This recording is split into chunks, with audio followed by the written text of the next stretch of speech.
নমস্কাৰ বন্ধু বান্ধৱীসকল, মোৰ চেনেল সুমন মেকঅভাৰ এণ্ড লাইফষ্টাইললৈ আপোনালোকক পুনৰবাৰ স্বাগতম জনাইছোঁ। আজি মই এটা পুনৰ ৰেচিপি ভিডিঅ' লৈ আহিছোঁ। ভাবিছোঁ আপোনালোকৰ লগত শ্বেয়াৰ কৰোঁ ৰেচিপিটো। মই বহুত ভাল পাওঁ খাই, সেইবাবে আপোনালোকৰ লগত শ্বেয়াৰ কৰিম বুলি ভাবিলোঁ।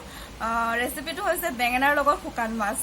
অলপমান বেলেগ ন, কিন্তু খাই বহুত ভাল লাগে, সেইবাবে মই আজি বনাইছিলোঁ। সেইবাবে আপোনালোকৰ লগত শ্বেয়াৰ কৰিম বুলি ভাবিলোঁ। আৰু ভিডিঅ'টো যদি ভাল লাগে শেষত গৈ এটা লাইক কৰি দিব। যদি মোৰ চেনেলটোত আপুনি নতুন হয় তেনেহ'লে ছাবস্ক্ৰাইব কৰি কাষতে থকা বেল আইকনটো দবাই অল কৰি থ'বলৈ নাপাহৰিব। গতিকে বলক দেৰি নকৰি ভিডিঅ'টো আৰম্ভ কৰোঁ।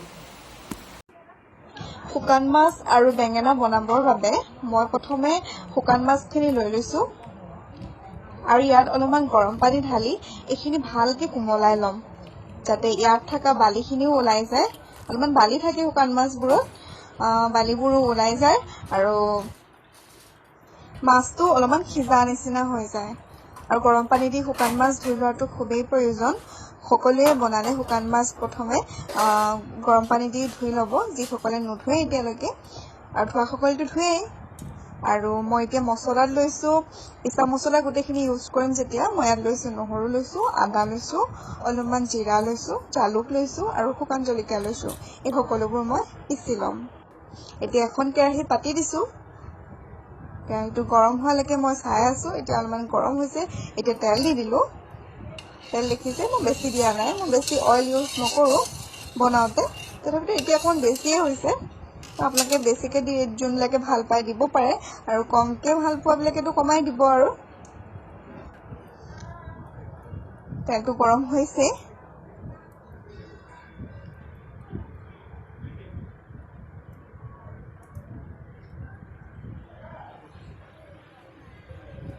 এতিয়া মই তেলখিনিত অলপমান পিঁয়াজ দি চেক কৰিছিলোঁ যে গৰম হৈ গৈছে। এতিয়া মই দি দিম পিঁয়াজ আৰু গোটেইখিনি মছলা পিচি থৈছিলোঁ যে, সেই গোটেইবোৰ মছলা একেবাৰতে দি দিম।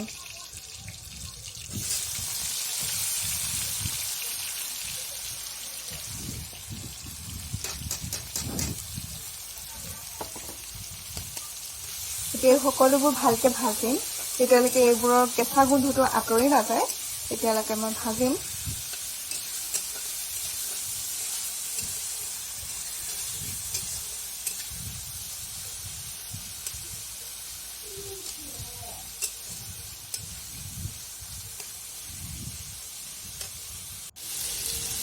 এতিয়া মই অলপমান হালধি দি দিছোঁ। বেঙেনাখিনিও দিমেই যেতিয়া অলপমান সৰহকৈ দি দিছোঁ হালধি একেবাৰতে।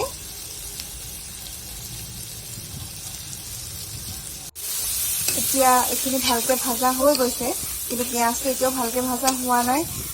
সেইবাবে মই এতিয়া ইয়াতে অলপমান দি দিম পানী। এইখিনি মছলা বাতিটোতে পানী অলপমান লৈ পানী দি দিছোঁ, যাতে পিঁয়াজটো ভালকৈ সিজি যায় আৰু পিঁয়াজৰ পৰা অকণমান মিঠা ওলাই যায় সিজি সিজি, আৰু মছলাখিনি ভালকৈ সিজে। সেইবাবে মই অলপমান পানী দি দিছোঁ।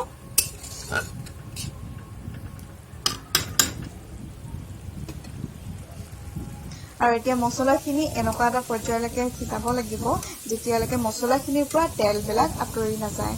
দেখিছেনে, মোৰ অলপ অলপ তেলবিলাক আঁতৰিবলৈ ধৰিছে। এয়া আঁতৰিছে আৰু প্ৰায়। আৰু অলপমান টাইম ভাজি মাছখিনি দি দিম। এতিয়া মোৰ মাছ দিবলৈ হৈ গৈছে, দেখিছেনে তেলবিলাক আঁতৰি আঁতৰি আছে। আৰু এনেকুৱা এটা পৰ্যায়লৈকে আপোনালোকে মছলাবোৰ ভাজিবই, তাৰপিছতহে মাছটো দিব।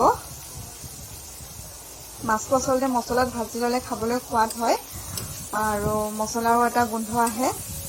শুকান মাছৰ এটা গোন্ধ থাকে, সেই গোন্ধটো নাইকিয়া হৈ যায় আৰু মছলাৰ লগত মিলি এটা খুব ধুনীয়া গোন্ধ আহে। আৰু মাছটো গোটেইবোৰ মছলাৰ লগতে নিমখো সোমাব লাগিব, সেইবাবে মই নিমখো দি দিছোঁ। এতিয়া এই আটাইবোৰ ভালকৈ ভাজিম।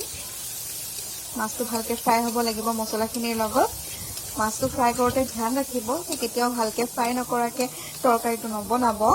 গ্ৰেভিয়ে হ'ব আচলতে, গ্ৰেভিটো নবনাব। অলপমান এইটো ধ্যান ৰাখিব, বেয়া লাগিব নহ'লে খাই। এতিয়া মই আলু দেখিছে এইটো চাইজত কাটি লৈছোঁ আৰু বেঙেনা কাটি লৈছোঁ। এই আটাইবোৰ দি দিছোঁ। এতিয়া মাছৰ লগতে বেঙেনা আৰু আলুখিনিও ভাজিম। এতিয়া এইবোৰ ভালকৈ লৰাই বগৰাই আৰু ঢাকি দিম। আচলতে মোৰ বনোৱাত খুবেই চখ, সেইবাবে মই এইবিলাক সৰু সৰু ৰেচিপিও আপোনালোকৰ লগত শ্বেয়াৰ কৰিবলৈ লৈছোঁ। যদি ভাল লাগে লাইক এটা কৰিব একেবাৰে নাপাহৰিব কিন্তু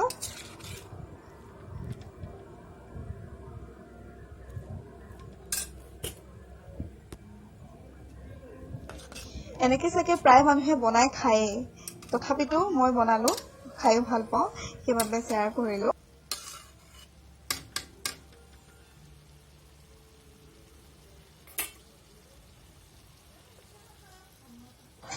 এতিয়া এইবোৰ ভাজি হ'ল হোৱাৰ পিছত মই ঢাকন দি দিছো ভালকে ঢাকন দি পানে অলপমান টাইম মই সিজিবলৈ লগাই দিছো আৰু এয়া সিজি গৈছে অকমান সিজিছে সিজাৰ পিছত মই 1 চামুচ চেনি দি দিছো দেখিছেনে চেনিটো অপচনেল হয় আপোনালোকে যদি চেনি ভাল পায় দিব পাৰে যদি বেয়া পায় নিদিলেও হ'ব মই ভাল পাওঁ আৰু সেইবাবে মই দিছো কিন্তু চেনিটো দিলে খাবলৈ ভাল হয় খুব জ্বলা হয় মছলাৰ লগতে অকমান যদি মিঠা এটাও আহে ভাল লাগে বহুত বেছি মিঠা নহয় আলুৰ পৰা ওলোৱা মিঠাবিলাক যেনেকুৱা হয় বা পিঁয়াজৰ মিঠা যেনেকুৱা হয় তেনেকুৱা এটা মিঠা আহে খাই মই সেইটো মিঠা খাই খুব ভাল পাওঁ সেইবাবে মই চেনি অলপমান দি দিছো আৰু তাৰপিছত সিজিব দিছো কালাৰো ভাল হৈছে দেখিছেনে অকমান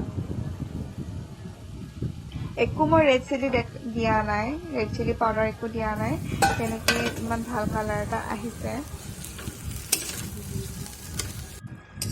এতিয়া মই অলপমান পানী দি দিলো পানী আলুবোৰ সিজিলে বেঙেনা সিজিলে সকলোবোৰ সিজাৰ বাবে মই অলপমান পানী দি দিলো পানীটো বেছি নিদিব কাৰণ শুকান মাছৰ লগত বেছি পানী হ'লে খাবলৈ বেয়া পাব আপোনালোকেও খাই খুবেই বেয়া লাগে কিন্তু আপোনালোকে চাই পানে পানীটো দিব যাতে ভাতৰ লগত শুকান শুকান নিচিনা হৈ থাকে মানে খানি খানি খাব পাৰে সেইটো হিচাপত পানীটো দিব